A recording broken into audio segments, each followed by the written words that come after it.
Hey bass anglers, today I've got 3 chatterbait tips that will help you be more efficient in the fall time when things can get difficult in transition, to help you be more efficient at putting fish in the boat. So the first tip is we need to find transition, and in doing that this can either help you be more efficient on a new body of water or on one that you're just trying to track down fish in the fall time.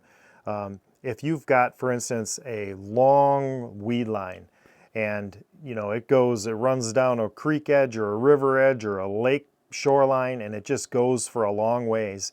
What you're looking for is transition in that, and I like to look for rock. So I'll look for boulders where the boulder is maybe up against the weeds, or there's a rock pile or a rock bar or a gravel bed, and sometimes even just sand up against the weed line, something different, something transition. But I'm really looking a lot for stark transition between what's going on for a long ways, and then something changes, and that's where those fish will position up against those weed edges. Fish in the fall time move shallow, but then when you're out there trying to find them, are you just gonna plop the trolling motor down and go for 3 miles with a search bait, or can you make it more effective? And by looking for transitions, you can be more effective.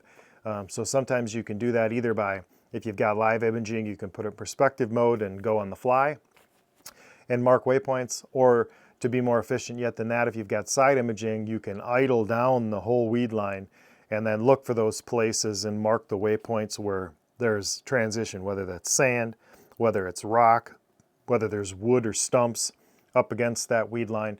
You're looking for something a little bit different because that's where the fish are going to hold on it. The second tip is you need to use a more compact profile in the fall time. And with the chatterbait, I mean, if you're using the OG Z-Man chatterbait, that thing has got, it's not quite, for me, compact enough. It's got a great big hook on it, and it's got the, this is a 3/8 version. It's got a round head on it. I like the blade size. It's got a nice big blade, but I don't really like the head size is big and that hook is too big. Their mini is a lot more compact. I think it's got a better hook on it in terms of compactness. I like that. I also like the smaller head, although I'm not a huge fan of the round-headed shape. And the blade is significantly smaller on the Junior, which is a little bit of a problem for me because you don't quite get enough vibration out of it. I've chosen to use a reaction tackle bladed jig, and this one's got the best of both worlds in my opinion. It's got a much smaller hook, more compact hook in the 3-ounce weight than the Z-Man does, and it's got a triangular shaped head that comes through the weeds very nicely versus the rounder head, so it's a little bit nicer there, and it does maintain a big blade size.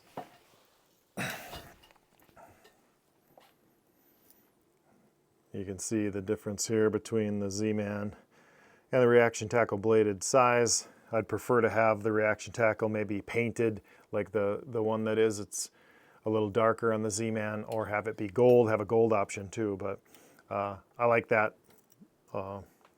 one. And here's the comparison between the Z-Man Junior.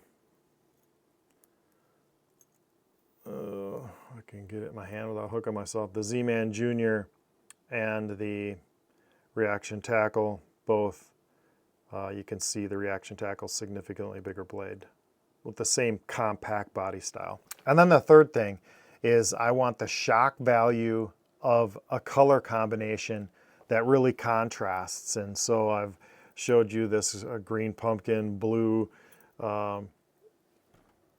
bladed jig from reaction tackle. I'll pair that up with the Z-Man Chatterspike of the fire orange color, and I've had a lot of success with this combination, whether it's a bluegill or whether it's just the contrast that gets them.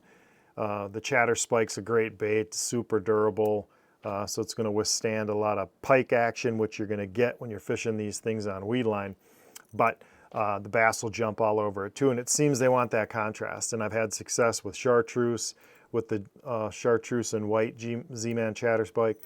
but also the fire orange on a contrasting color. If I were to throw this on a fire orange or an orange colored bladed jig, I don't get bit as much as I do when I have this contrast. So shocking them with color is also a good thing to do. So remember those three things: transitions, compactness, and shock them with color.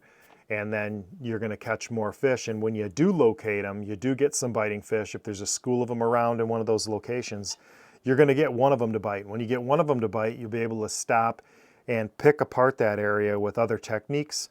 But the chatterbait is a great way to find some spots that are holding fish. And if you don't have electronics, you can just plow down that shoreline and then know where you get bit. There's probably some transition issues happening there that you don't see because you don't have the electronics.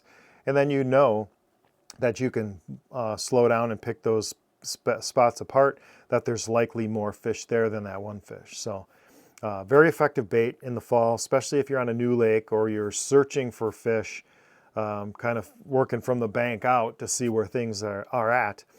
Very effective way to cover water and inform you so that you can take the next step to put a bag in the boat. So hope those tips are helpful. Please like and subscribe, and we'll talk to you next time on the water.